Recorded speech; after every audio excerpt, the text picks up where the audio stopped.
She said one word when he reached the gate. One word, and it changed the next 40 years of both their lives. You might think you know which word it was. You don't. Stay with this, because the way it happened matters more than the word itself, and by the time we get back to that gate in the snow, you'll understand why a woman who had learned to need nothing found herself making a decision. By the way, wherever in the world you're watching from right now, let me know in the comments. I love seeing how far these stories reach. Okay, where were we? We were at the beginning, which means we have to go back before the gate, before the stranger, before the winter that tested every choice Nora Vass had ever made. We have to go back to the summer her husband died, and to the particular way grief can hollow a person out and leave them standing in the same field, doing the same work, looking like a woman. Nora was 34 years old when Edmund Vass died of a fever that came on fast and took him in 9 days. 9 days from the first chill to the last breath. And in that span, she had learned that there is a kind of speed to loss that the mind cannot match, so the mind simply stops trying, and the hands keep moving instead. Edmund had been a careful man. Careful with money, careful with the land, careful with her. He had come to the Burnt Creek Valley 11 years before she arrived, had broken the soil alone for 2 seasons before anyone else thought the place worth settling, and had built the house and the outbuildings and the fences with a precision that made them look, even after a decade, like they had grown there rather than been constructed. When Nora arrived at 23 as his wife, she had thought the place beautiful in the way that disciplined things are beautiful, and she had loved him with a love that was quiet and practical and very deep. The way a well is deep, useful and cold, and almost without bottom. After he was gone, she kept the well, kept the house and the fences and the livestock, kept the accounts in the same ledger Edmund had used, his handwriting on the left pages and hers on the right, and she did not think of this as sentimental because she did not permit herself sentiment. She thought of it as efficient. The ledger worked. Why change ledgers? That was the logic she lived by in the 2 years after Edmund died, a logic so tight and functional that it left no room for much else, and the neighbors who had known them both began after a while to speak of Nora Vass. She runs that place alone, they would say. She's managing. And then, after a pause that held something unsaid, she's managing. She had 41 head of cattle going into the winter of 1887, a kitchen garden she had put to bed in October, 3 horses fit for work, and enough feed laid in to last a normal winter. She had Clem Rudd, who was 61 and had worked for Edmund since the first season, and who came by twice a week to check the stock and haul water when the creek froze. And she had Addie Foss in town, the postmaster's wife, who was, if Nora was honest, the closest thing she had to a friend, though she would not have used that word because using it would mean admitting she needed one. What Nora did not have going into that winter was any warning that it would be the kind of winter that breaks things. The cold came in November, which was not unusual. What was unusual was that it did not relent. It came in hard and stayed, temperatures dropping in the first week of December to the kind of cold that makes wood crack and water freeze inside a house if the fire goes low for even an hour. By the 3rd week of December, she had lost 4 head to the cold and 2 more to a drift they walked into before she could stop them, and she was feeding 35 animals from a supply she had calculated for 41. The mathematics of the winter had already gone wrong. She did not panic. She recalculated. She wrote the new numbers in the ledger on her side of the page, in her even handwriting, and she kept working. Clem came out on the 22nd of December and looked at her woodpile and looked at her feed, and looked at her without saying anything for a moment, and then he said, "I can come every day if you need it." She said she didn't need it, and he nodded because he knew her well enough not to argue the point. He came every day anyway, and she did not send him off, which was her way of accepting. Then, on the 28th of December, the real storm arrived. It came from the northwest, without the warning that most storms carry. No color change in the sky the night before. No restlessness in the animals, past what the cold had already caused.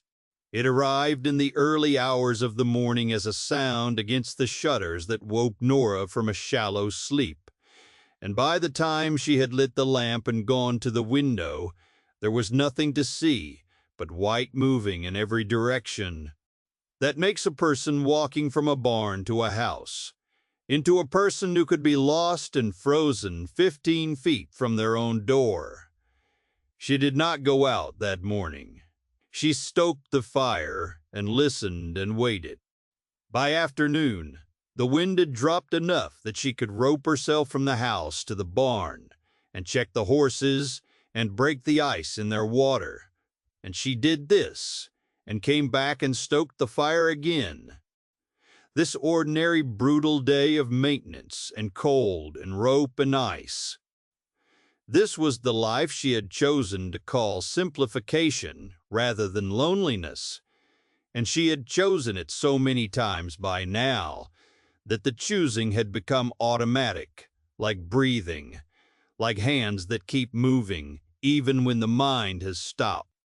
The storm broke on the 29th. The world was white and still and very cold, colder than before the storm, and Nora was out at first light to assess. She lost 2 more head in the night. She found them at the far end of the pasture, stiff and already dusted with fresh snow, and she stood looking at them for a moment with the expression of a person watching the numbers get worse and choosing again to keep going rather than stop. She had 33 head now. The feed was going to be close. She went back to the house to put that in the ledger. She was crossing the yard, the ledger still in her hand, when she saw the shape at the gate. At first, she thought it was a post. The snow had built strange shapes on everything, rounded the tops of fence posts into forms that looked almost animate, and her eyes were tired from the white and the cold, and 2 hours of difficult work already behind her. The shape moved. Not much. A shift of weight. A hand going to the top rail. A head lifting that had been down against a chest. A person. A man by the height and breadth of him, and he was having some trouble standing, and her hand went before she thought about it to the rifle she carried, slung across her back in winter. As a matter of routine, not fear, she did not raise it. She looked at him across 30 feet of open snow, and she made the assessment that comes to a person who has been alone on a piece of land long enough to learn the difference between a threat and a need. He was not dressed for what the night had been. His coat was wrong for the cold. He had no hat she could see, and one of his boots was wrapped in a length of sacking. He was the color of a person who has been outside too long, the gray-white color. That means the body has been spending from a reserve it cannot afford. She said, "Can you walk?" He said, "Some." Slowly, With a drag to his left leg, he came through the gate she had unlatched, and across the yard and into the house, and she came in behind him and shut the door against the cold. That was how Jonas Morrow came to Burnt Creek. She put him near the fire. She did not ask questions, because questions required resources the man clearly did not have. She pulled the boot from his right foot and the sacking from his left and looked at both feet, with the practical eye of a woman who had treated frostbite twice on livestock and once on Clem Rudd's hand, and she determined that the left foot was bad, but probably not beyond saving, and the right was merely cold. She did what needed to be done, methodically, and he bore it without making much noise, which she noted and filed without comment. He slept most of that first day. She fed the stove and went to the barn and came back, and he was still sleeping. She made soup from what she had and left a bowl near the fire. She sat at the table with the ledger and looked at the numbers and thought about the feed, and did not think about the man sleeping near her fire, except in the most practical sense, which was that he had weight and warmth and would need to eat, and that she had not intended to account for that this winter. He woke in the late afternoon. He looked at the room with the slow, careful look of a person reconstructing where they are, and then he looked at her and said, "Ma'am." She said, "The soup is there." He found it and ate all of it, which was a good sign. He held the bowl in both hands after warming them. Then he said, "I owe you my life." She said, "You owe me nothing yet. Tell me your name." She was very still for a moment. She said, "Are you Clement Morrow's boy?" He said, "Was. He died last spring." She looked back at the ledger. Clement Morrow had been Edmund's partner in the years before she came, the man who had helped Edmund break that first difficult soil, and had then moved on north to a place of his own, a friendship kept alive by letters that came twice a year. Letters full of practical news, an occasional dry humor, and a loyalty so understated it expressed itself mainly in the absence of complaint. She had never met Clement Morrow, but she knew him through Edmund's voice, reading those letters, and through Edmund's face when he read them, which was the face of a man who trusted someone absolutely. And now, here was his son at her fire. On the second day, when Jonas had some color back, he asked to speak with her properly. He reached into his coat and produced an envelope, creased and stained but intact, and he put it on the table between them and said, "My father asked me to bring you this. He asked me a while ago, when he knew he was sick, and I was slow about it. I should have come sooner." She looked at the envelope. Her name on the front, in handwriting she did not recognize. Clement's, she supposed, and underneath that, an Edmund's wife, as if Clement had not known her name specifically. She opened it. The letter was 2 pages in a careful, slow hand, the hand of a man who did not write often, but took it seriously when he did. Clement Morrow wrote that he had known for some time he was dying, that Jonas was his only child and a grown man of 31, and therefore not in want of a guardian, but that he had a worry about Jonas. He was going to trust to her, because she was the person Edmund had trusted most in the world. And Edmund's trust was the highest reference Clement knew how to offer. The worry was this: Jonas had come back from 3 years away with something on him that Clement could only describe as a stillness that was not peace. Clement had seen men come back from hard stretches with that quality, and he knew what it needed. which was work and time in a place where the stakes were real and small and daily. Clement was not asking Nora to fix his son. He was asking only that if Jonas came to her, she would let him work for a fair wage through a season and be around land again. He would be useful. He knew cattle and tools and would not cause trouble. He was simply lost in a way that work and a square horizon might cure if she was willing. The second page was shorter. Clement wrote that he was sorry Edmund was gone, that Edmund had been the best man he knew, and he hoped she was not too alone. He closed with a line she read twice. The people who look after things quietly are always the ones I trust to have something left when the hard season comes. She folded the letter and put it back in the envelope. She looked at Jonas across the table. He was watching her with the steadiness his father had described. Not peace, not hardness either. Something in between, like a compass that is still pointing somewhere, but is waiting to find out if the direction matters. She said, "What were you doing for 3 years?" He said, "Working a mine operation up north." She said, "And then?" He said, "And then it was done."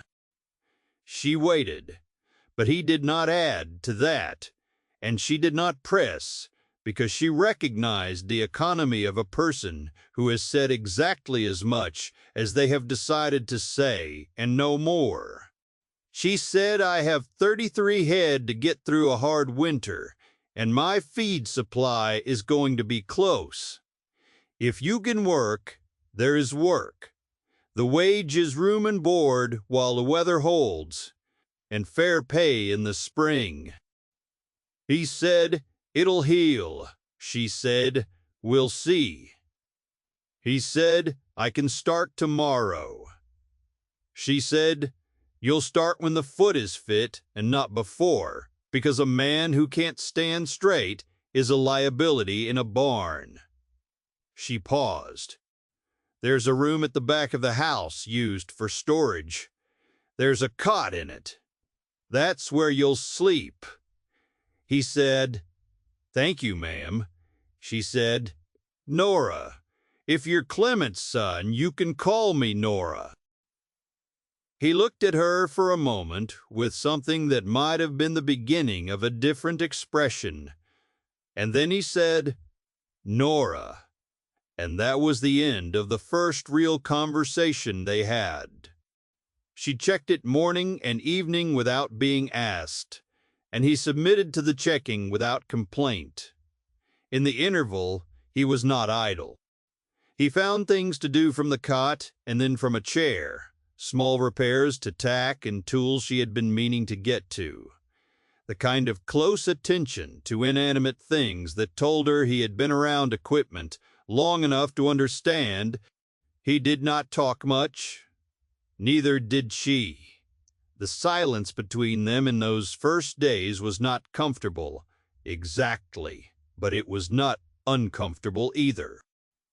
It was the silence of two people who have independently arrived at the conclusion that most talking is less useful than it looks.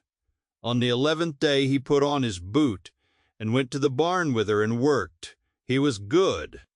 He was better than good in several respects, specifically with the horses, who settled under his hands with the immediacy that horses reserve for people they have decided to trust, and his judgment with the cattle was sound. He could look at an animal from a distance and tell her something useful about its condition, a skill that takes years to develop and cannot be taught directly. She filed these observations without comment. By the 3rd week of January, they had a rhythm. Up before light, fire, and coffee, and then the barn, the feeding, the checking, the water, and then whatever the day required on top of that. In the evening, she cooked and he washed the dishes after without being asked. And then she worked on the accounts, and he repaired things at the work table. And the fire burned down and the wind worked at the house. And the lamplight held the space between them with a warmth that was strictly physical and had nothing to do with anything else. He asked her once about Edmund, not intrusively. He said, "My father talked about him. I'd like to know what he was like. If you'd want to say." She said it was. He knew what a thing was worth before he committed to it. He never wasted a decision. She stopped and looked at the fire for a moment. He would have liked your father's letter. He would have said it was exactly like Clement. Jonas said, "What would he have said about me?" She said he would have waited to see. Jonas nodded. He said, "That's fair." She said, "Yes." It was the longest they had talked. After that, the silences felt different. Not shorter, but less sealed, like windows cracked enough to feel the air on the other side. He noticed the two words she used sometimes without meaning to, old habit. Her grandmother's voice coming out of her when she spoke to the animals, or when something small went well. He asked what they meant, not aggressively curious, but with the directness of someone who wants to know a thing accurately rather than assume. She told him.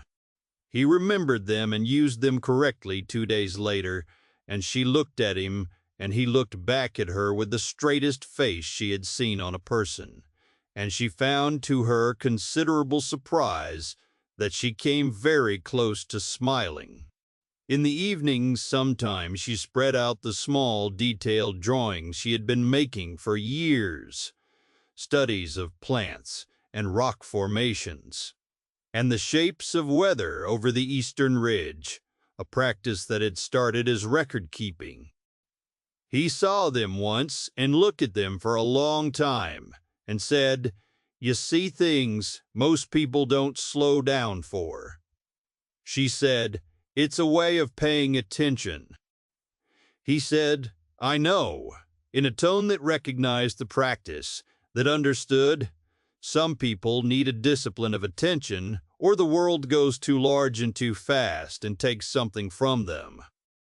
She put the drawings away, but she felt seen in a way that was not comfortable and not uncomfortable, and that she thought about, briefly, before returning to the ledger. The feed held, barely, but it held. By the first week of February, she could see that if the cold broke in the normal range and she lost no more animals, she would come through with 31 head, maybe 32, which was a loss, but not a catastrophic one. She showed the numbers to Jonas, not because she needed confirmation, but because he was there, and sharing a real number with a person is a specific kind of honesty she had not practiced. He looked at them and said, "That's manageable." She said she knew. He said, "You did well." She looked at him and said, "We did." And that was something. Daddy Foss came out from town on the 8th of February, the first day the road was passable, with a box of supplies, and Nora knew before Addie opened her mouth with information. Addie talked around the center for about 10 minutes before arriving at it. The center was this. A man named Dillard Creech had been in town asking after the vast property. He had a document of some kind, apparently a claim against the property, for a debt Edmund allegedly owed at the time of his death.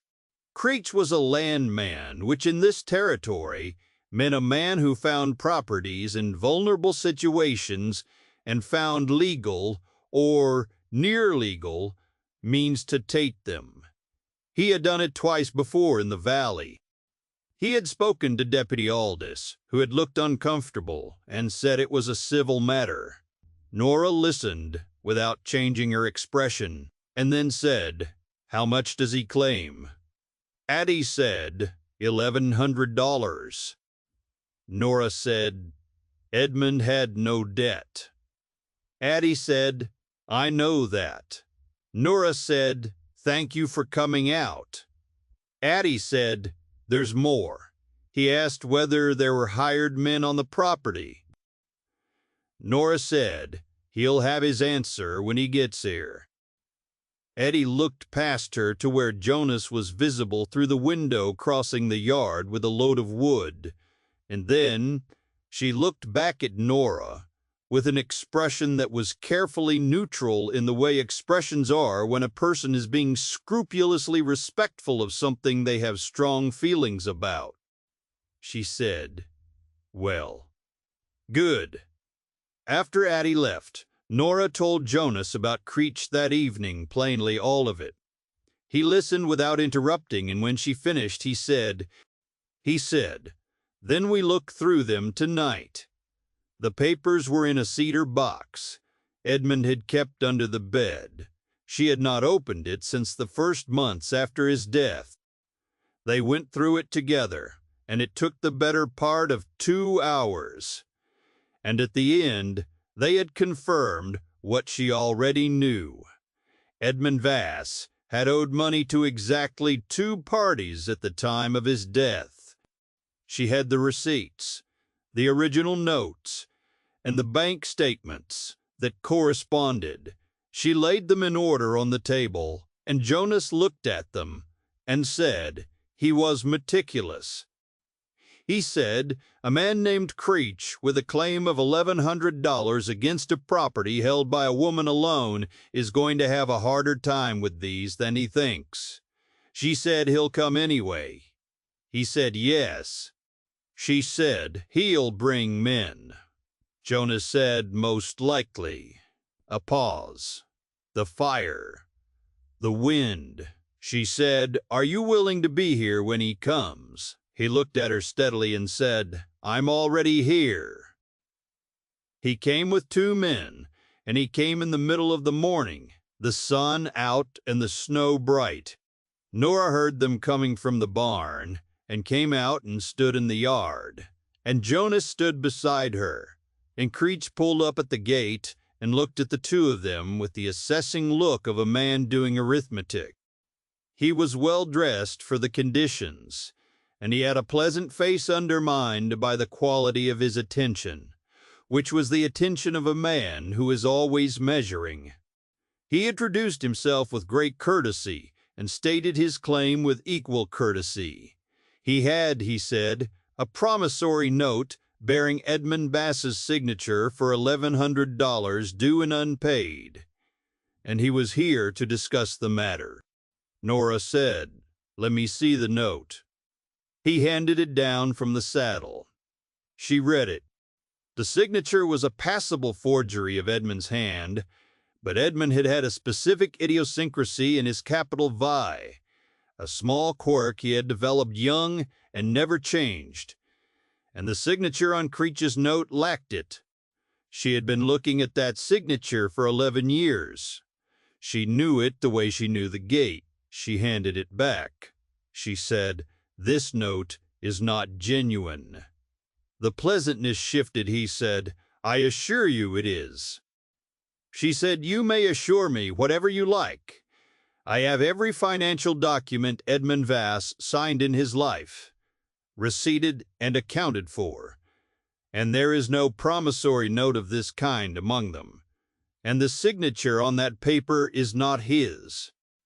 I also have a lawyer in the county seat who is going to be very interested in that document, and I'd expect Deputy Aldis would be as well, once the matter is properly put to him, rather than handled as a social question."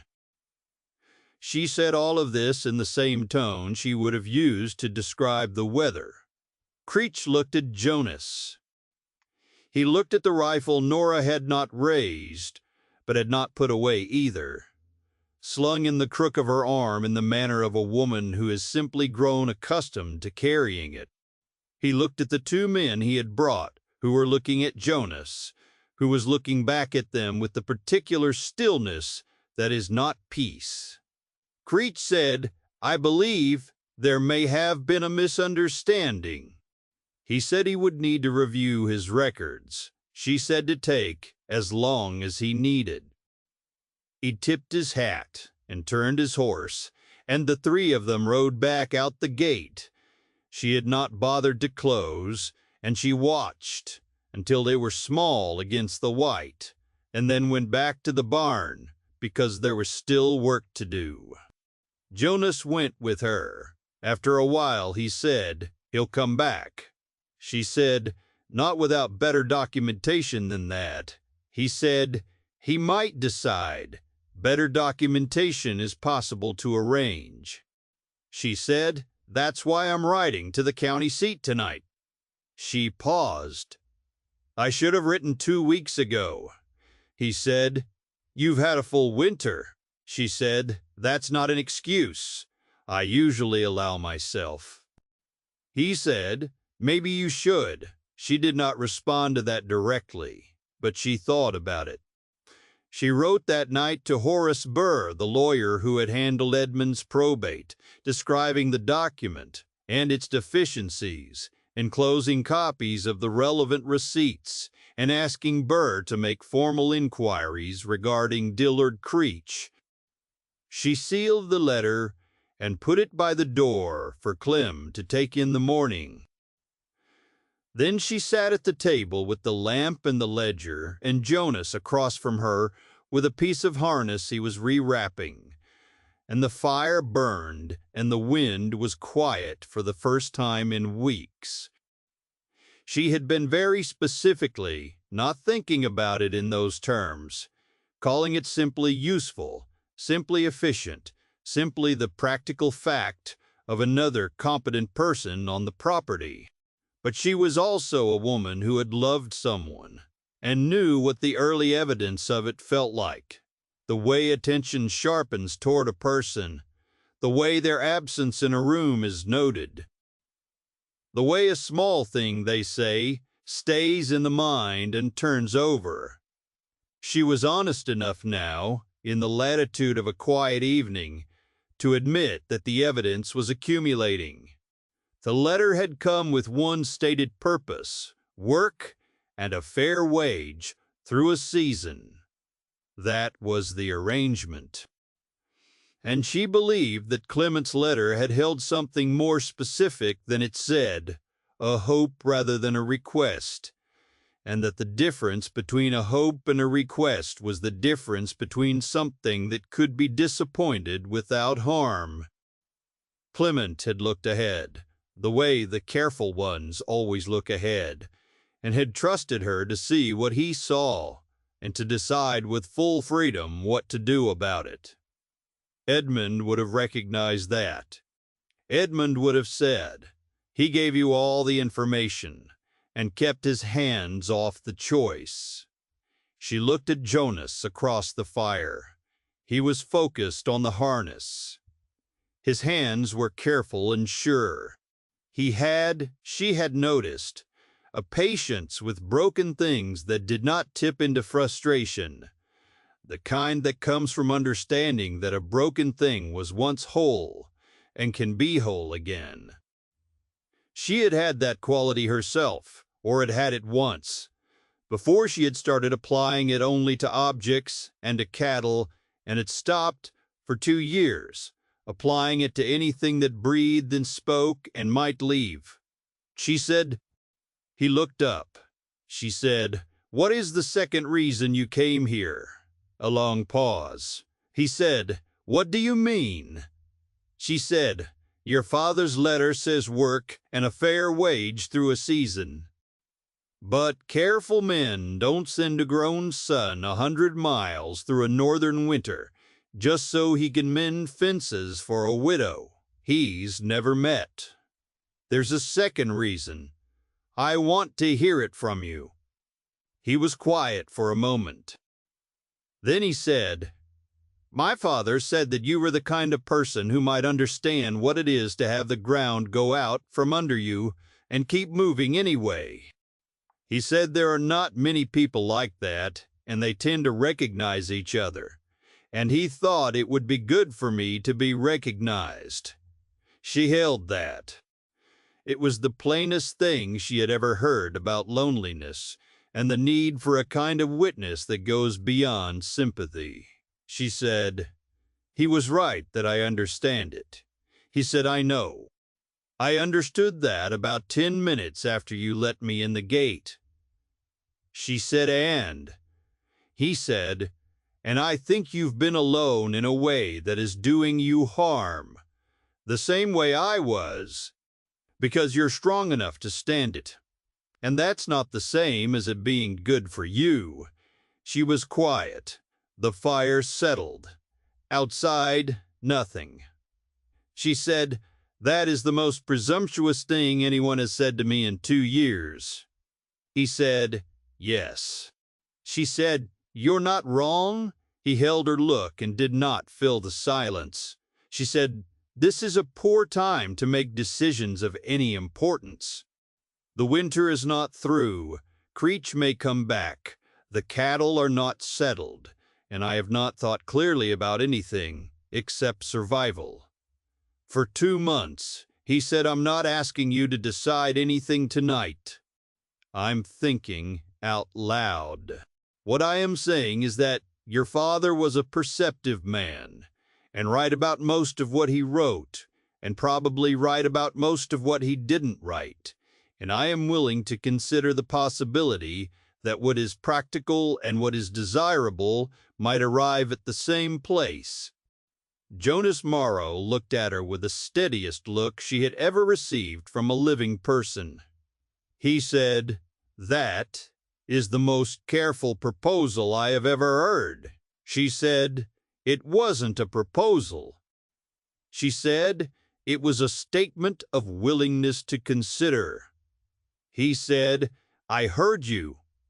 She looked at him. She said, "Well, now you've heard it." He went back to the harness, and she went back to the ledger, and the fire burned, and the silence was the warmest it had been all winter. Burr's letter came in the second week of March. It confirmed that Dillard Creech had twice previously attempted similar claims in adjacent territories, and that both had failed upon legal examination, and that Burr, he had also sent a copy to Deputy Aldis with a note that was, as Burr put it, collegially pointed. He did not expect further trouble from Creech. He closed by remarking that she seemed to have handled the initial confrontation with considerable effectiveness, and that he supposed he was not surprised. She read the letter, put it in the cedar box, and went back to work. Creech came one final time, in the 3rd week of March. He came alone, which told her everything she needed to know about the state of his position. He sat his horse at the gate, and looked at the house, and the barn, and the yard where Jonas was splitting wood, with the ease of a man who has found his winter rhythm. And Creech sat there for what seemed like a very long time. Then he turned his horse and rode back the way he had come, and did not come again. Spring arrived the way it does after a hard winter, not gradually, but in a series of decisive alterations. The light changing first, then the sound of the creek under the ice, then the ice itself going in a 3-day break that Nora and Jonas both stood in the yard to listen to, because there is no sound quite like it. A winter breaking open. She had 31 head through to the other side. The feed had lasted within a day of the end of the cold. The fences needed attention, but they had stood.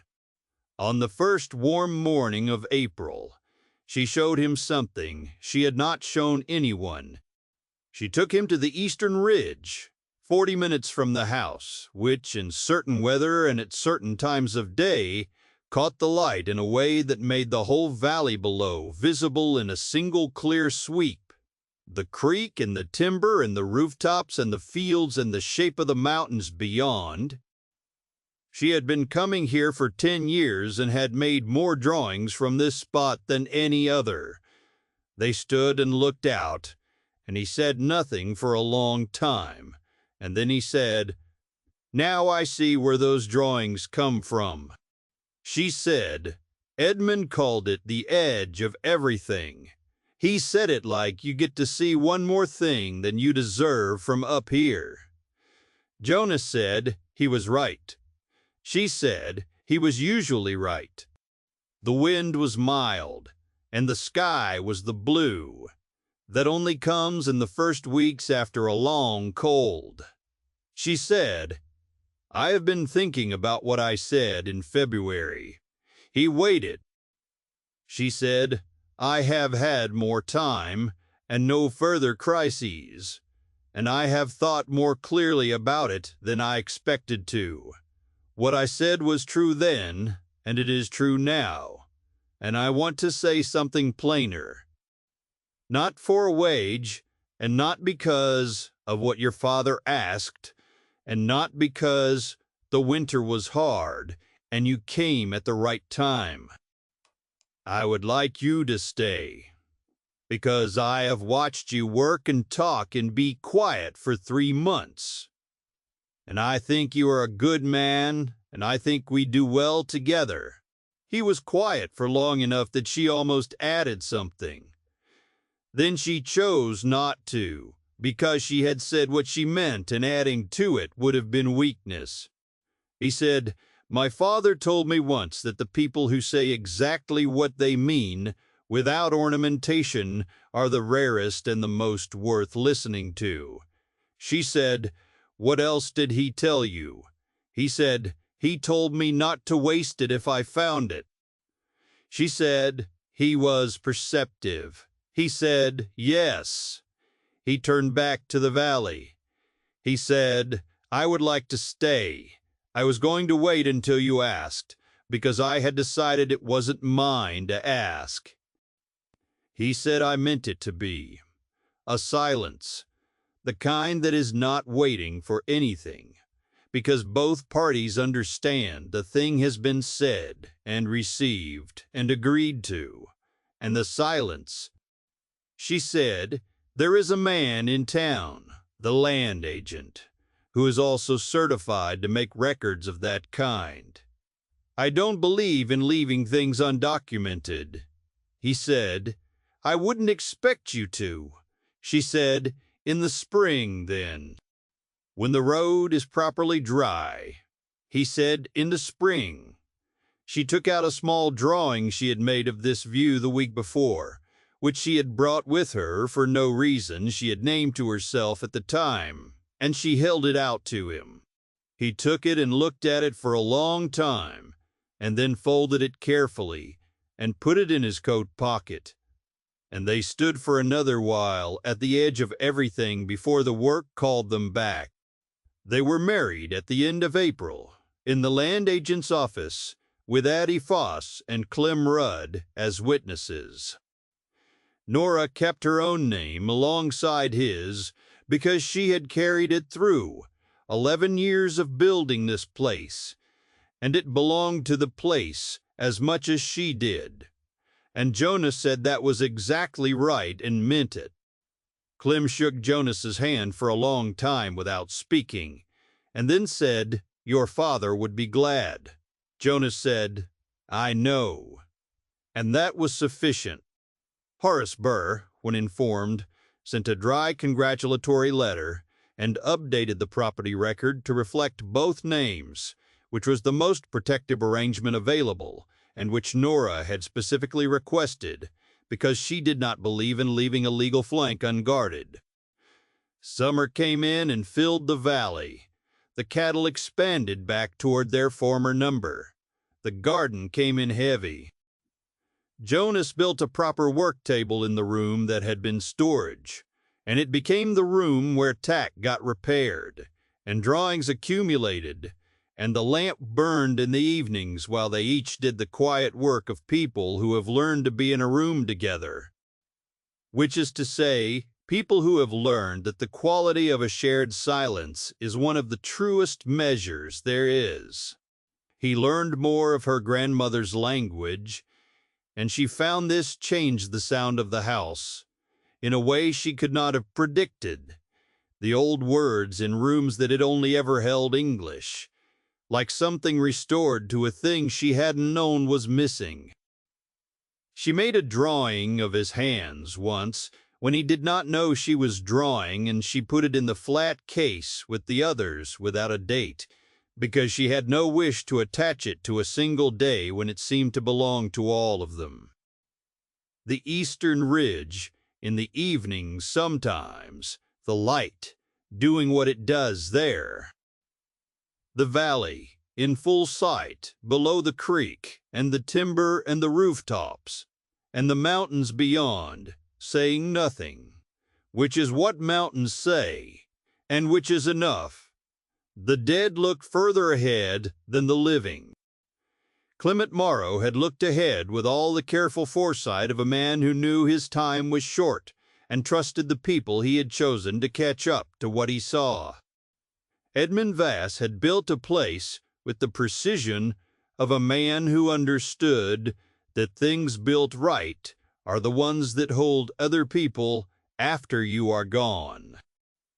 And Nora, who had spent 2 years calling solitude simplification and calling grief efficiency and calling the narrowed life enough, had stood at a gate in a blizzard and looked at a half-frozen man, need, plain, and unmistakable.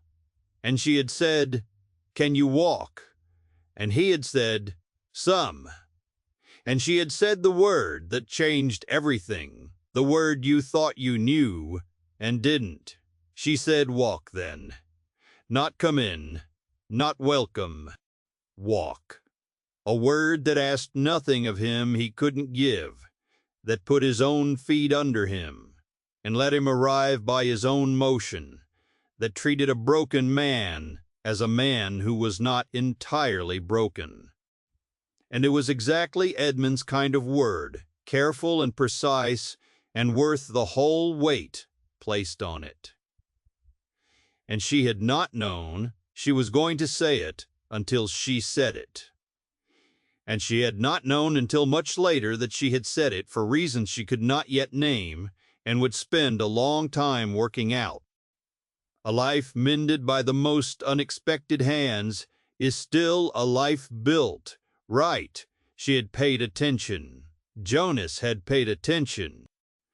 Clement and Edmund in their absence had seen to it that the right two people ended up at the same gate in the hardest winter on record.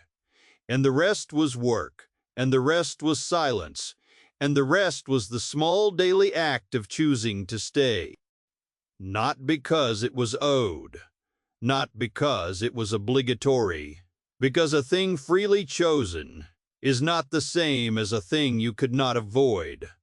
They chose. That was enough. It was the whole story, and it fit inside one word said at a gate in the snow, and it lasted 40 years.